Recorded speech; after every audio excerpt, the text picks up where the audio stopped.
Hello friends, তোমরা সবাই কেমন আছো? আশা করি ভালো আছো, আর আমিও ভালো আছি। দেখতেই পাচ্ছ আজকে বেরিয়ে পড়েছি, আর কোথায় যাচ্ছি তোমরা দেখতে থাকো। আর এখন একটাই গান গাইতে ইচ্ছা করছে, এই পথ যদি না শেষ হয় তবে কেমন হতো তুমি বলো তো।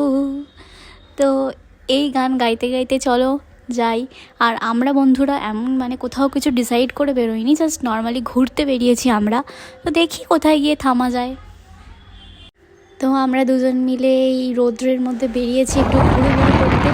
আর এই যে ফুল গাছটা তোমাদের দেখাচ্ছি না বন্ধুরা, এই ফুল গাছটা ভীষণই সুন্দর। বাইপাসের দুধারে এরকম ফুল হয়ে রয়েছে, আর ফুলগুলো না ঝরে ঝরে পড়ছে, তো ভীষণ সুন্দর লাগছে। তো হঠাৎ করে যেতে যেতে আমাদের দুজনেরই খিদে পেয়ে যায়, আর আমরা এই দোকানটার সামনে দাঁড়াই। কিন্তু বিশ্বাস করো, আমি এত জঘন্য পরোটা আর আলুর দম কোথাও খাইনি, এত বিচ্ছিরি। তো যাই হোক, কী আর করবো, খেয়ে নিলাম দুজনে।